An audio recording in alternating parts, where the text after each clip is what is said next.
Hi, this is National Master Dan Heisman, and we're here with another video to help you improve your chess game.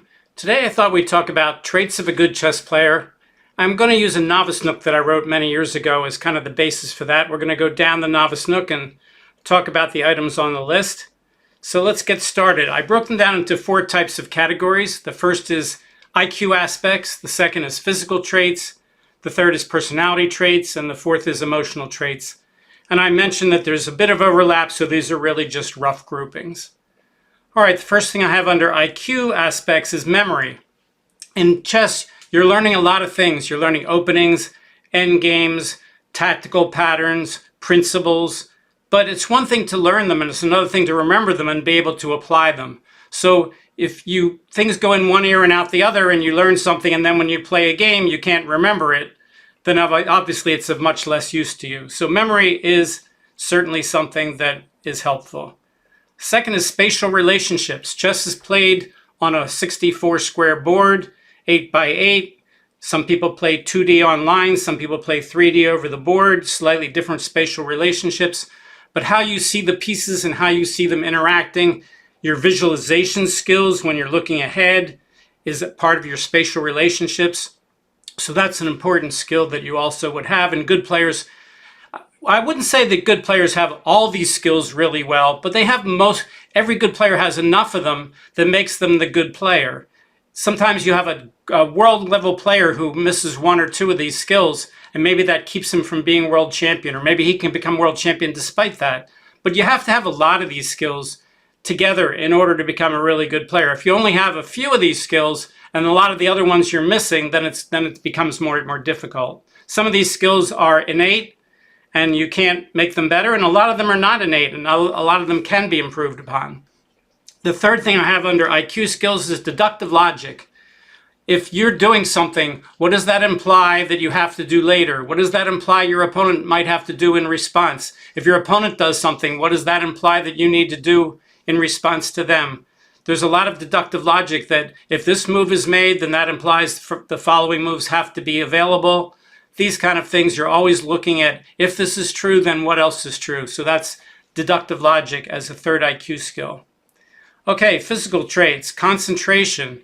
Obviously, if you're playing a game that takes a while, your ability to do it. And I don't have the word consistency in here, but consistency is actually a word I'm using a lot more now. So I guess if I wrote this article today, I'd throw in consistency. It's not enough to just have concentration, but you want to be able to do it move after move.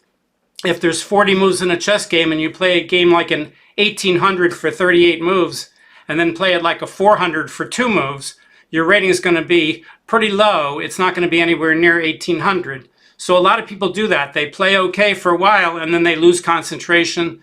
They're not consistent. And then they slip up for a couple moves and they forget to check to see if their move is safe or to see what their opponent can do. And their opponent does something and they go, oh, whoops, and then they lose the game. Next one I have is stamina. Stamina is true not only for long games, but also through long tournaments. You could have a 5-minute tournament like the World Blitz Championship, but if they're playing a whole bunch of games in a day and they're playing day after day after day, even though the games are only lasting a few minutes, the tournament's lasting many hours. So stamina becomes a factor whether you're playing a lot of fast games or where you're playing 1 or more slow games. Stamina. Nerves.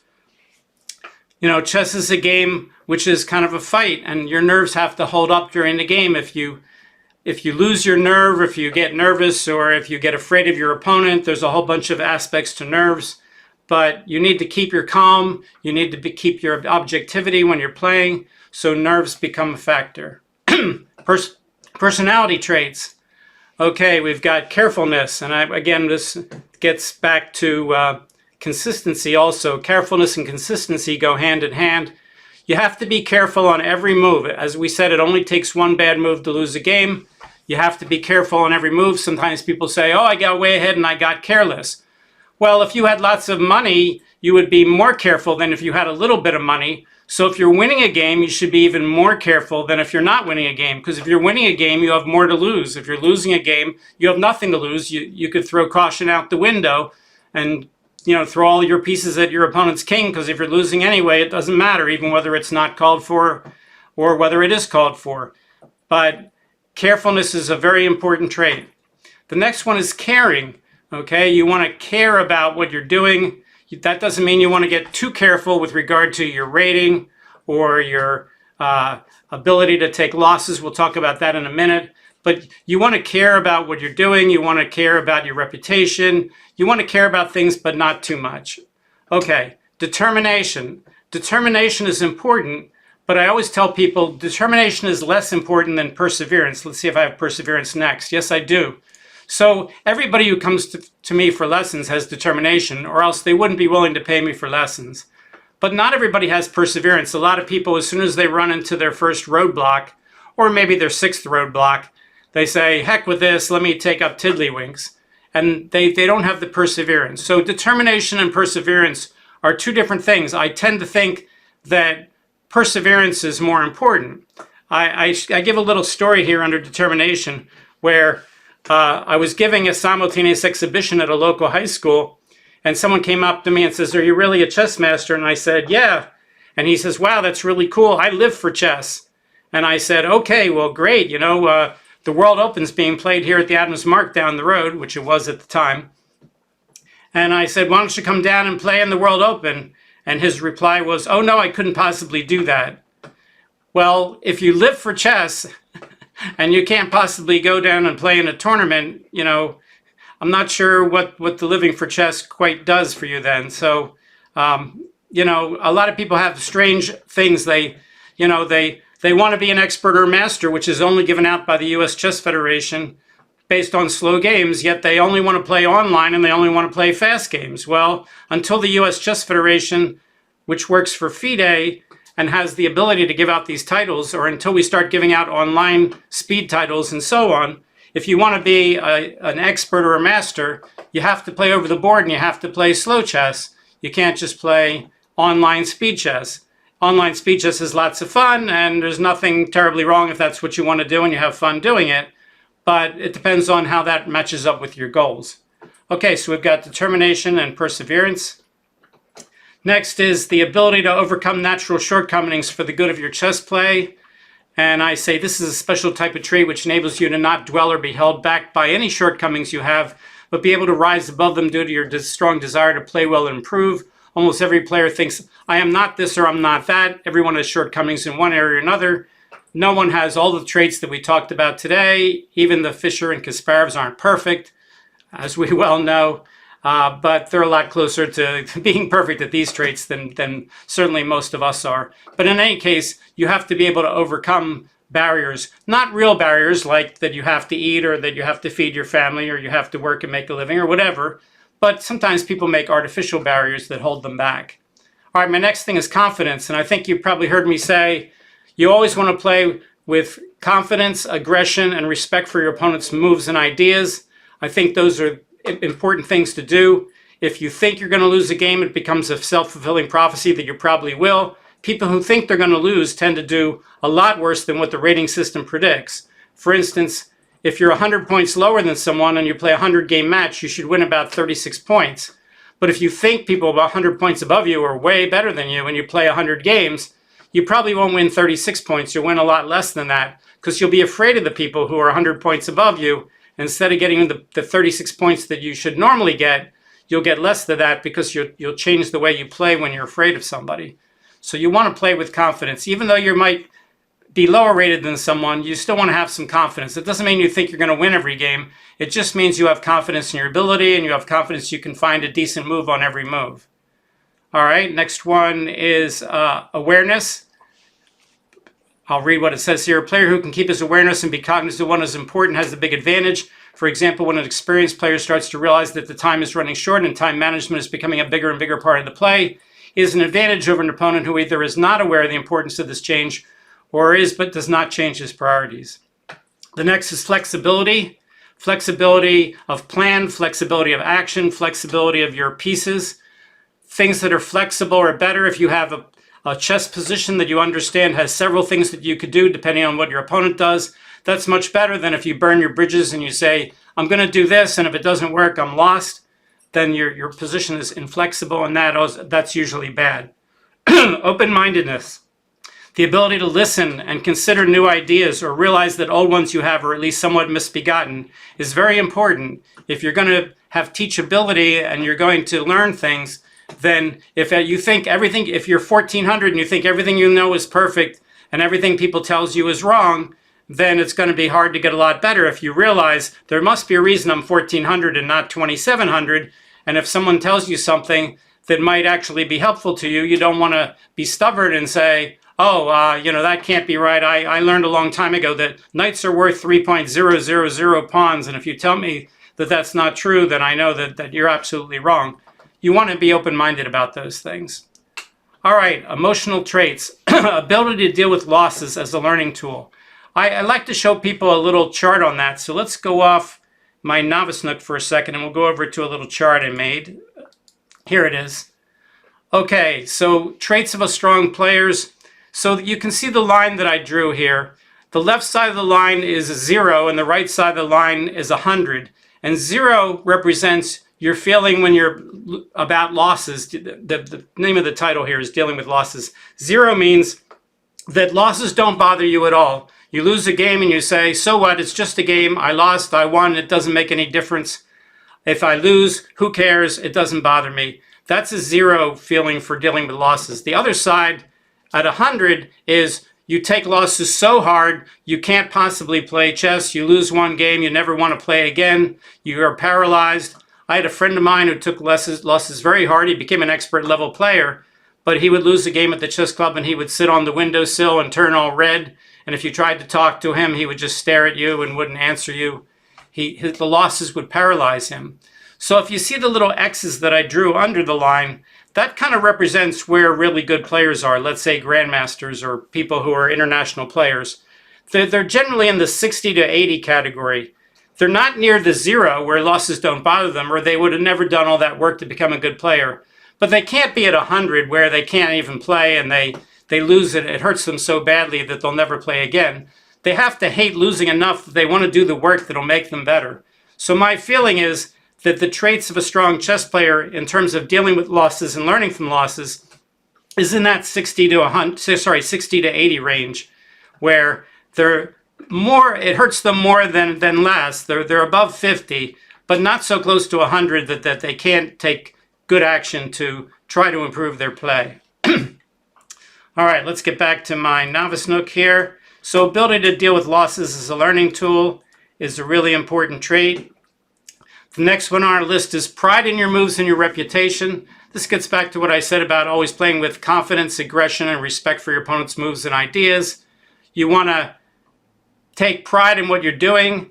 It's, you know, you can't think that chess is a bad thing to do. You have to feel like playing the game is a good thing. You have to enjoy playing the game. You want to get in there and you want to make a move, and you don't want to say, oh, everything I do is wrong and everything I lose every game and I make it. No, you know, you're not going to be, you know, great every move.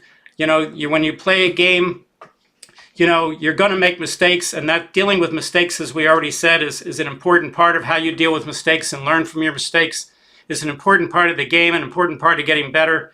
But that doesn't mean that you don't want to get in there and represent yourself and your moves and your games. A lot of people, when I say, send your game into the state newsletter, they're always looking for games from amateurs. People are like, oh no, they don't want to see a game from someone like me. But of course the answer is, sure they do. They like to see a game from someone like you. That's exactly what a state newsletter is for. All right, ability to deal with setbacks and bad moves. We talked about the ability to deal with bad moves, but you can't cry over spilt milk. Sure, you want to learn from your mistakes, but the best time to learn is after the game. During the game, you're going to have setbacks, you're going to make mistakes, you're going to make bad moves. You can't cry over spilt milk. Your opponent's going to make mistakes too. If you play too slow because you're afraid of making bad moves, as Rowson said in his book, The 7 Deadly Chess Sins, that's an even bigger mistake than making bad moves, is playing too slow and just losing all your games on time, or getting into time trouble in every game and then, you know, making crazy moves later in the game because you were so worried early in the game that you couldn't develop your bishop because it might be a bad move. So your ability to deal with setbacks and bad moves, you're not always going to improve monotonically. If you take 2 steps forward for every 1 you take back, that's probably pretty good compared to most people who are stuck moving 1 step forward and 1 step back. So you're going to have to be able to deal with those setbacks. Playing chess is fun. Well, yes, it's a hobby and it should be fun. So unless you're a professional chess player, if you go to a tournament, it should be fun to be in the tournament. Is it nerve-wracking sometimes? Sure, but people say, if I have a job that's fun, I'll never work a day in my life. Well, it's the same thing with playing chess. If playing chess is fun, then the work that you do during the game isn't really work. It's really having fun. And my next one goes along with that, which is studying chess is fun. There's several aspects of studying chess.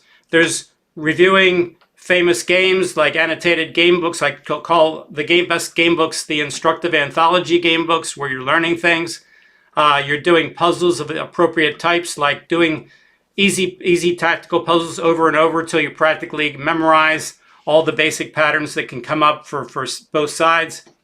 Doing harder tactical patterns, doing puzzles of a higher type, like planning or positional puzzles. Studying, learning your openings, studying your end games. If all that study is fun, if studying the puzzles is fun, if doing the game books is fun, almost every good player I've ever known, if you ask them something like, what did you think of Capablanca's loss against Botvinnik at AVRO in 1938, that famous Nimzo-Indian game? It's such a famous game, they all know it. They all say, oh yeah, that was a good game, I learned a lot from that game. Or if you say, did you ever read a game book like Eliakin's Best Game Scout? Oh yeah, I read game book of like every famous player that ever was. It seems like almost every strong player that I know, every international level player, everybody over 2,200, even most people over 2,000, have read a lot of game books and they know a lot of famous games. They don't have them memorized. That's not the goal. They just have seen them. They understand what was going on and they read the authors. When I talk to lower rated players, they don't find it as much fun. They say, well, I'll read, the most instructive games of chess ever played, or my book, The World's Most Instructive Amateur Game Book, which I think is one of my best books. They'll read the books, but they'll say, well, I'll do it because I want to be a better player, but it's not really fun for me to read it. Well, if it's not fun and it's a hobby, it's probably not going to be much use for you. You really want to do the work that's fun. So the people who find the work that's fun, almost all of those are the better players. The better players, have found that work fun, and they didn't find it that they did it because they had to do it to become a good player. They did it because it was so much fun. All right, my next one is coachability. Let me read what it says. Despite some fiction to the contrary, no one becomes good at chess in isolation. Bobby Fischer said, I did it all myself. But actually, after school every day, he'd go over to John Collins' house, and he'd hang out with Bill Lombardi and a lot of John Collins' other high-rated students. If you've never read John Collins' book, My Seven Chess Prodigies, he talks about this a lot. But yeah, a lot goes into this. I think Kasparov and Karpov both attended the Botvinnik school, that kind of thing. So you locking yourself in a closet really doesn't work as well. So coachability is important. Now that doesn't mean every coach is going to get along well with every student. I've dealt with over 1,000 students one-on-one, and most of them think I'm a really good coach and really like me. But some of them think, I'm not a good coach, and that, they don't like the way I coach or my personality or whatever. And that's understandable when you deal with a lot of people. You're not going to be able to please everybody. And, a coach that one person might not like, the next coach likes a lot, and then it's vice versa. You switch the coaches around, and the same coach that someone loved, the other person doesn't like. So those things that's just the way it goes when you're dealing with personalities. And I try to do my best for everybody. I try to be friendly with everybody. I try to do my very best, but sometimes it's just not there, and that's okay. I have to face the facts that not everybody's going to think I'm the best coach since sliced bread. That's just the way it goes. But I'm going to do the best I can for everybody, and that's all I can do. So coachability is a thing. I say in here, a player might have many reasons that are less coachable. Bad listening skills, stubbornness, know-it-all, doesn't care enough, lack of maturity, or just believes that reading books alone can make him a great player without any feedback. Feedback is so important to getting good. I always tell people, keep that triangle moving. I have another video called The Improvement Feedback Loop, where I talk about study, play, get feedback. Study, play, get feedback. Feedback in school is important. You get your grades, your teacher answers your questions, you have discussions. Can you imagine school where they didn't give you the grades, they didn't show you your homework, they didn't show you your tests, the teachers were not able to answer your questions? School without feedback would be worthless. Well, getting to be good at anything without feedback is worthless. So in chess, it's the same thing. If you lock yourself in a closet and don't get any feedback, it's a little harder to get better. Does the feedback have to be from a human? No, some of the feedback could be like from an engine, for sure. Our engines are better at getting feedback these days. An opening database can give you feedback on how well you played the opening, that kind of thing. So we have all these nice tools today, but coachability is certainly an important factor in becoming good. All right, so my conclusion is, next time you run into someone who says, so-and-so is really smart, he would make a good chess player, consider how well that person fits some of the above non-IQ criteria. And how well did you score? If you were above average on most of the critical requirements, that may mean you have a promising career ahead, assuming you're not damagingly low on a couple of the others. I say that with a little tongue in cheek. A player is usually only as good as his weakest link. Okay, so yes, when someone says he's smart, he'll be a good chess player, there's all these aspects to being smart and to becoming a good player. And it's not just, how well you would do on a straight IQ test that would matter. Okay, hopefully you enjoyed today's video. You can subscribe to the channel. You can follow my chess tip of the day on Twitter/X. You can like the video, but the best thing you can do is tell your friends about the video. Thanks a lot. We'll see you next time. Bye.